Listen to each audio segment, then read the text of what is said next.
Hey y'all, welcome back to my channel. My name is Amy. Today we're gonna Today we are wrapping up the month of July. It was a little bit of a burnout kind of month. I just really didn't feel like reading much, and the choices that I picked for the reading rush just didn't really grab me. I don't know. I guess I just didn't have a very good reading month. I did have a few 5 stars, but other than that, my thrillers sort of failed me this month. So anyway, let's go ahead and get into it. So I read a total of 11 books. 6 of those books I listened to on audio. So I started the month off with The Immortalist by Chloe Benjamin. And this just lost my interest, I guess. In the beginning, I was really into it. We get the story of the 4 children that in the beginning of the book, they go to see like this, like a palm reader or whatever she was. I don't even remember. But she predicts all their deaths, basically. So we get the story of each of the children from the time they learn of the date of their death till they die. And that's about it. That's the gist of the story. It's nothing. I thought it was going to be something a little bit more. I thought they were going to discover something. I don't know what I was hoping it was going to be, but it wasn't. It was beautifully written, and I did really like a few of the characters, or a few of the siblings, I guess. But the other ones just sort of fell short for me, especially our last sibling that we listened to or read about. I lost it for her. I just like I struggled to actually even put my earplugs in my ear to listen to it. So, but at the beginning of the book, it really grabbed me because we get, I think his name is Simon. Yes, we get Simon's story. I believe he's the youngest of the children, but he is a gay character, and being gay in the 70s, like, well, late 60s, early 70s kind of vibe. So that to me was very interesting. I loved his story. But then after that, each child story just kind of got a little bland for me, and I just wasn't feeling the rest of the book. I gave it a 3 star because it was intriguing to listen to how they how the knowledge of knowing the date of their death did to their lives, and how they went about their lives, I guess. So yeah, it was okay. And then I also listened to Scythe. I realized I was saying this wrong. I was saying Scythe, like S-K, I guess, but it's Scythe. So basically, the C is silent. I gave this 5 stars. I really enjoyed this. So this is like a sci-fi, fantasy, young adult type of book. Something I haven't read in a really long time, but I heard good things about this trilogy. I do have the 2nd book. I don't have the 3rd book, but I haven't started reading the 2nd book yet. But I definitely want to get into it because you do get left with a cliffhanger, and I definitely want to know what happened to our 2 main characters. So we have Citra and Rowan. I believe they are both 16 when they are chosen to be Scythe trainees, I guess. A Scythe gets to pick apprentices, or an apprentice. But this particular Scythe decided he was going to pick 2 apprentices, and he chose Citra and Rowan. And that kind of caused a little trouble within the Scythe community. So basically, okay, let me go back a little bit. So the world has just become immune and immortal. No one dies, no one gets sick. So in order to keep the population from, overpopulating, you are chosen to basically get killed by these Scythes. So they're basically like Grim Reapers going around killing people, and that particular Scythe kills you however he or she feels the need. And that particular Scythe decides and has a way of deciding who needs to go. Whether you could be young, you could be old, you could have lived multiple lives, because you can choose to go back to being younger. Like, you can be 300 years old, but yet you can look like you're in your 20s. So it just depends. Most of these sites look at you as a person, and that's how they that's how they determine if you are going to die.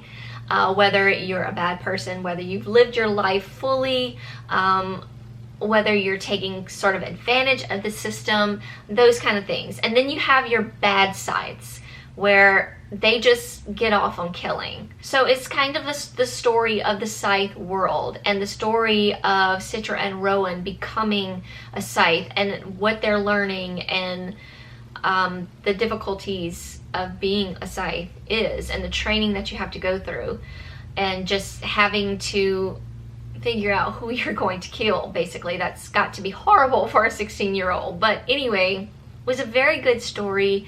I really just enjoyed the whole atmosphere of it.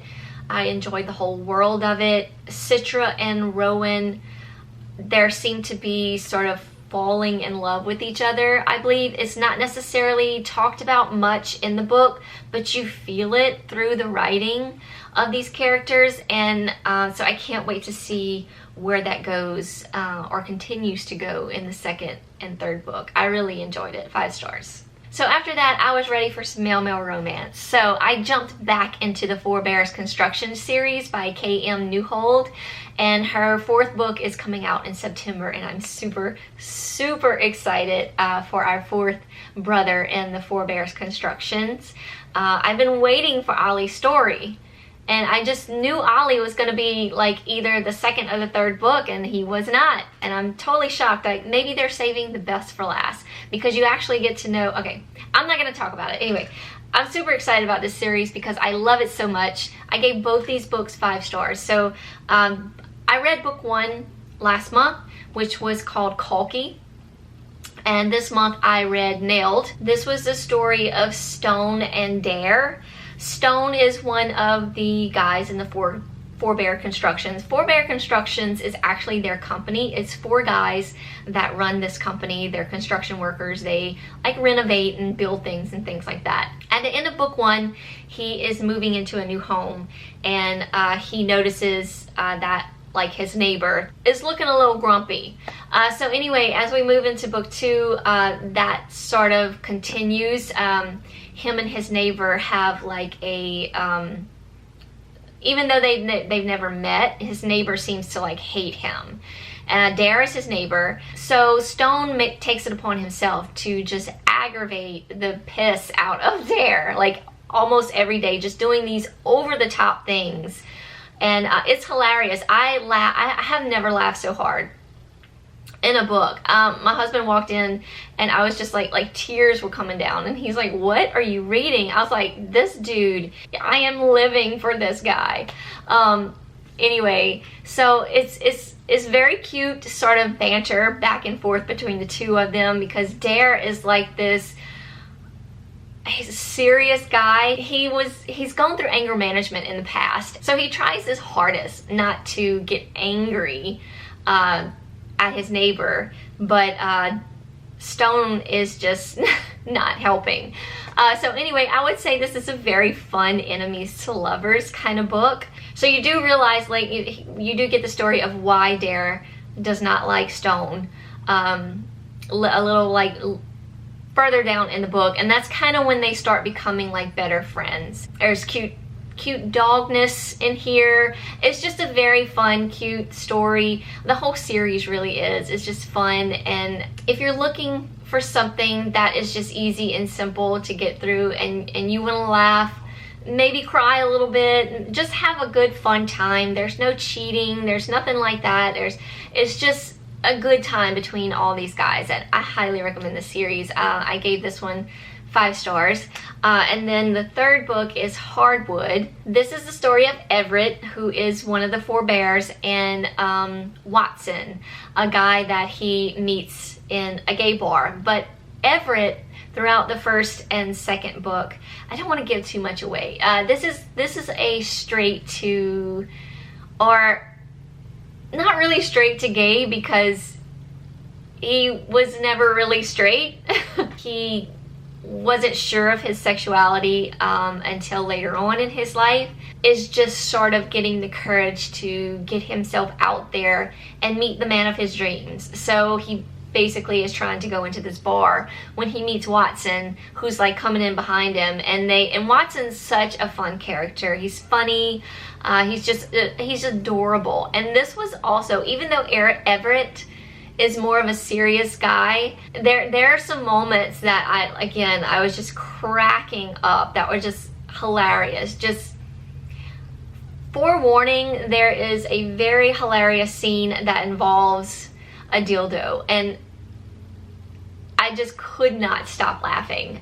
It was over the top, but it was so much fun. But anyway, such a fun series. I love all these guys. I cannot wait for the 4th book in this series. I cannot wait to get our 4th guy, Ollie, who is also in the Four Bears construction business. Ollie is our hopeless romantic. He just wants to find love, and he's been married so many times now, and he has not found the right guy.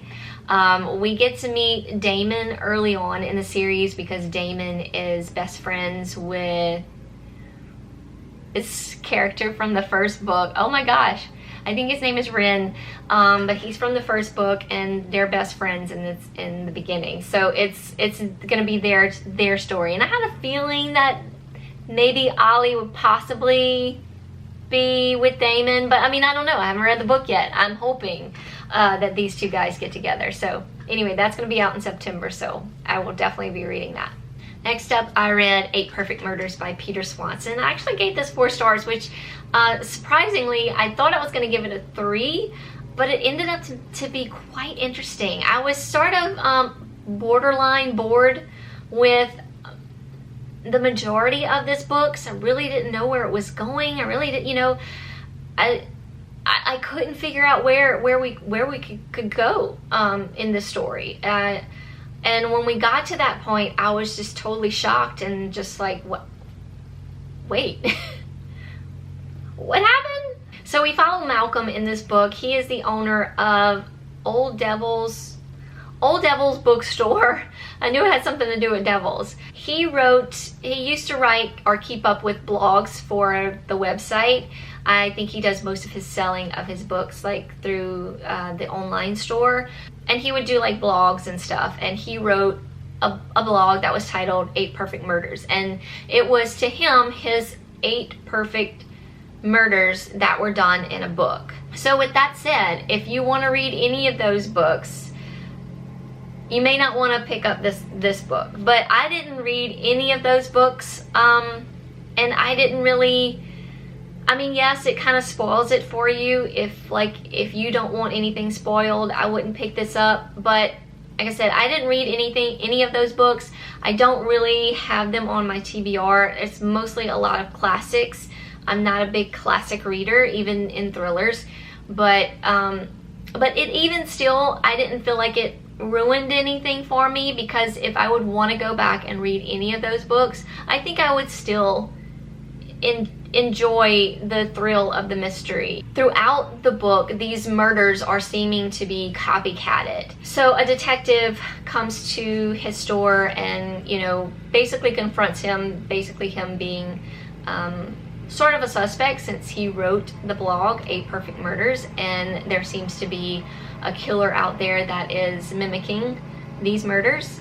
So of course he is a suspect, and so he kind of works with this detective throughout the book to help solve and give her information, that anything that he might know that could help her solve the case. And that's basically the story. And then when we get to the end and the killer and the mystery is brought to our attention, I was just blown away. So that kind of up the game for me, so that's why I gave it 4 stars. But like I said, it was kind of borderline bored for me for most of the book. The beginning was pretty interesting, and then as we sort of detect our way through these murders, it kind of got a little bored for me. But otherwise, I enjoyed it. It was interesting to read or listen to. The narration was very good for this particular story, so I do highly recommend the audio. The Last Time I Lied by Riley Sager, I actually picked this up at the beginning of the month, and then the reading rush happened and I put it down. when I could have kept going with it, but I felt bad because I had already started it and I had a pretty good chunk of it read. So I felt like I was cheating, but I so could have had this in the reading rush and I could have finished it. But I ended up finishing it for the month anyway.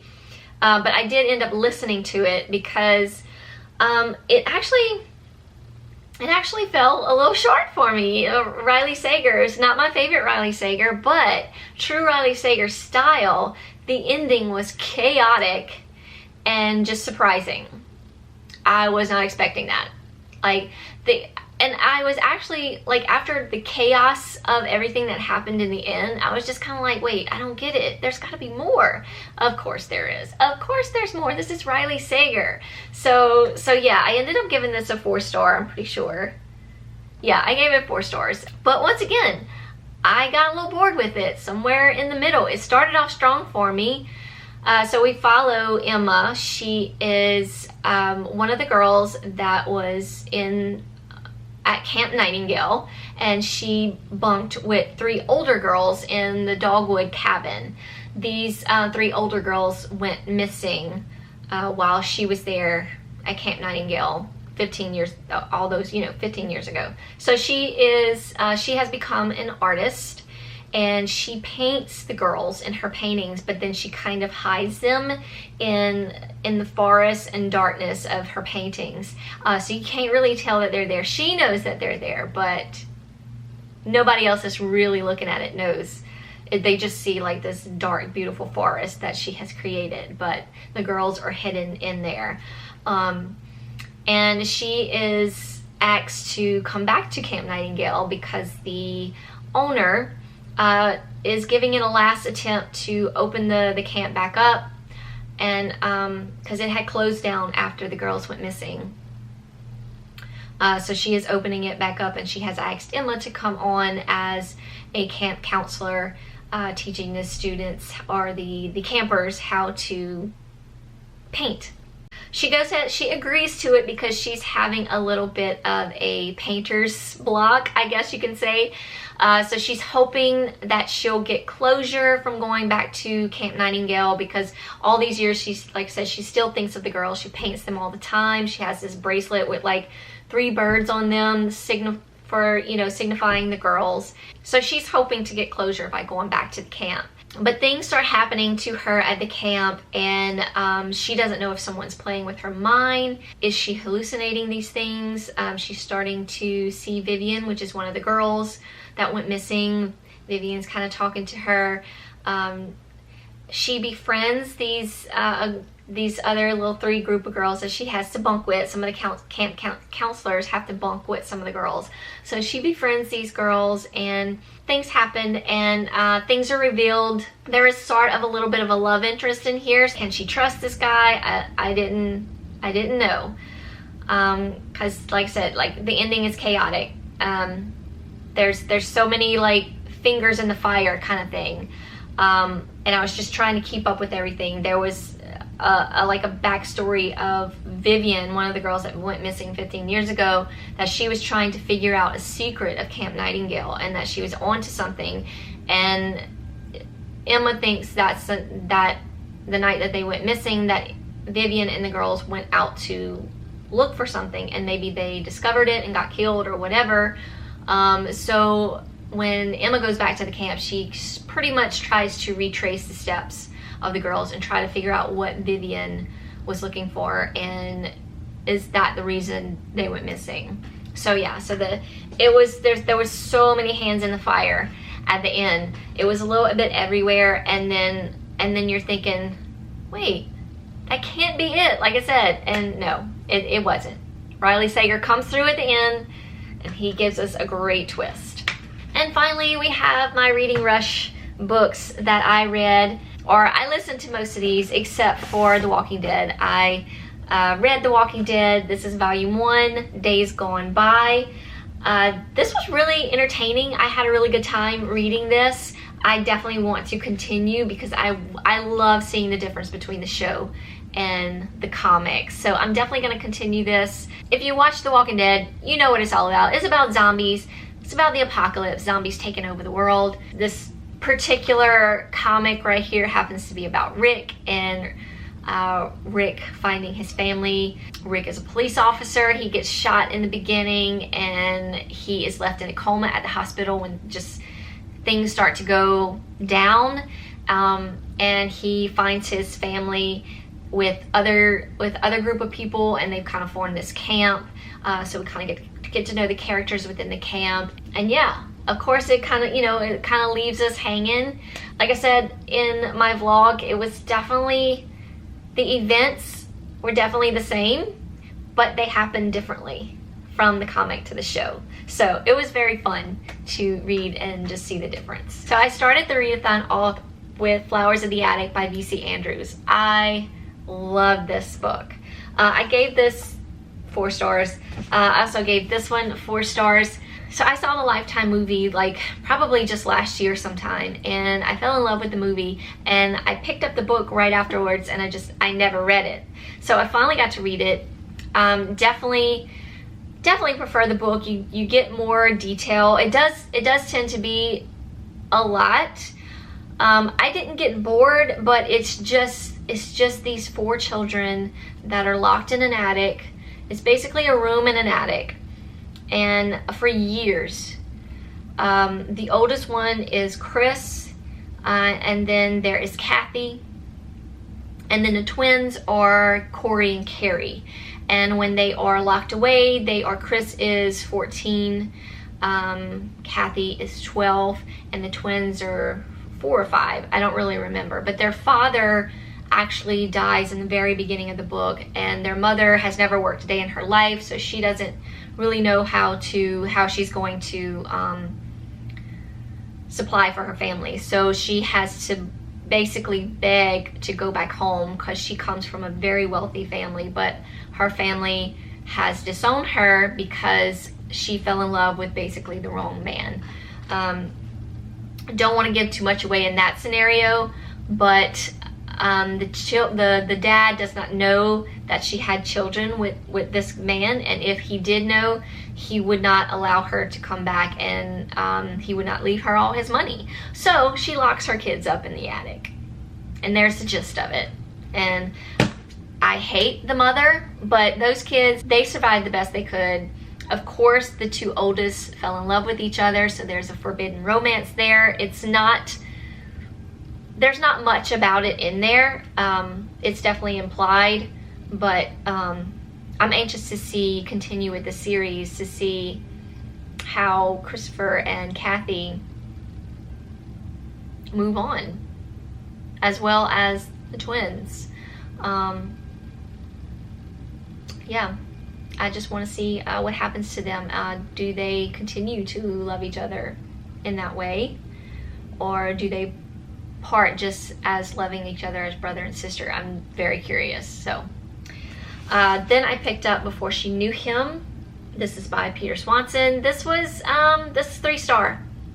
I was very disappointed in this book. I was hoping it would be the best thing ever. I don't know, but no, I was kind of disappointed in it. It's basically about this. We follow this woman Hen and this guy Malcolm. So Hen and her husband move into a new home, and they go to dinner at their next door neighbor's house, and the husband's name is Malcolm. And Hen sees an object in his office while they're there having dinner, that sort of triggers a memory of when she was infatuated with this murder that had happened like 2 years ago. And she remembers seeing that object, and she knows who it belongs to, and she knows that guy is dead, so she immediately thinks that Malcolm is his killer. So the book is basically her trying to prove that. And then you also get Malcolm's point of view, which is very interesting. I wasn't expecting that in the beginning. I wasn't expecting so much to be revealed in the beginning. Like I said in my vlog, there was by halfway point of this book, I was just like, there's only one way this could go, because we get to know another character. Once we got to know that character, I was like, well, I think this is what's I think this is what's happening. And sure enough, I was right. So it kind of spoiled the ending for me. There is another like mini twist at the end, but it kind of left me unsatisfied because I don't really fully understand what happened there. Yeah, it just kind of fell short for me. It was a little interesting in the beginning, and I definitely want to keep going to see if I would be wrong and where else we could go with this, but oh well. And then there was The Girl Before by J.P. Delaney, also a 3-star. This was again just okay. It involves a girl Emma, who lived in this house before with her boyfriend, and then there's Jane, who is currently now living in this house. So this is about a house that was built by this architect, and in order to live in this house, you have to abide by these certain rules, and these rules are very over the top.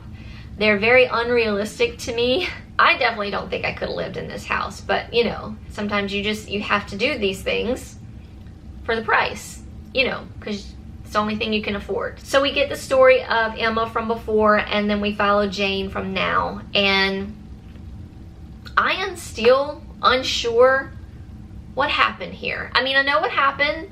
You know what happened to Emma, because it's basically a story of Jane trying to figure out what happened to Emma. She becomes interested in Emma because Emma's boyfriend comes visit the house, and like he's leaving like flowers for Emma, and so that's how Jane sort of becomes interested in finding out what happened to Emma. And during that time, she also has a relationship with the architect. So we're following Jane as she starts to put the pieces together. And when she does, when you find out who done it kind of thing, I was just like, meh. I felt unsatisfied. It's not like I wasn't like, you know, it wasn't gasp worthy. I like my thrillers to be gasp worthy, I guess. I don't know, but yeah, it just fell short for me. And then we get a little blurb from Jane at the end that just kind of also left me confused. So yeah, but it was interesting to read how Jane put the pieces together. So yeah, 3 stars. Oh, I forgot about a book. Oh, last but not least, I read the second book in this male romance mystery that I started last month. This is Without a Trace by R.J. Scott. This is the second book in this series. There's only 3 books, so there's 1 more to go. I definitely want to read the next one. But this one I gave 3 stars. It wasn't as good as the first book. I found it like it was almost a little too fast paced. Like, I could not connect with our characters in this story, and I was really looking forward to these characters. So like I said, in the first book the mystery was solved, but there's still a lot that needs to be solved about that particular mystery. It's hard to explain without giving it away, but that person's brother comes back to town. The brother's name is Drew, and he comes back into town. He's in the Navy, I believe. And then it's also the story of one of the cops in the town of Lancaster. He's new to the town. He's from New York City. He was a ranger, so he was also like a military guy. So it was the story of them two and how they come together. It's this sort of definitely an enemies to lovers kind of story, but I just didn't feel the connection. Like when they finally got together, I still felt like they were enemies, even though they were like claiming love for each other. It's almost like it just happened too fast. I don't know. There wasn't enough of it. As a book, I think, focused more on the mystery, whereas the first book it had a good balance of the mystery and the romance. And in the second book, that balance was off for me. But it was still a good story. I really enjoyed the mystery. I just wasn't into the romance part of it, which I was really sad about. But I definitely want to check out the third book because the mystery continues. All right, that is it for my July reads. Even though I fell short on my thrillers last month, I did have a good time. I enjoyed doing the vlog for the reading rush. I enjoy reading in general, so regardless of whether or not these books did it for me, I enjoyed finding that out. As always, thank y'all so much for watching. I did make 1,000 subscribers, so thank y'all for that as well. Thank you so much for subscribing and tuning in and watching. It definitely means a lot to me. I'd really like to do a giveaway. I haven't really decided what I'm gonna do, so I will come up with something and I'll let y'all know in a later video. But I just wanted to acknowledge it here and just tell y'all thank y'all, and I appreciate each and every one of y'all. Thank you so much for watching and commenting and liking and all that fun stuff. I really appreciate it. Hope you are all doing well out there, staying safe, staying healthy. Hugs from me all around, and I will see y'all in my next video. Bye y'all.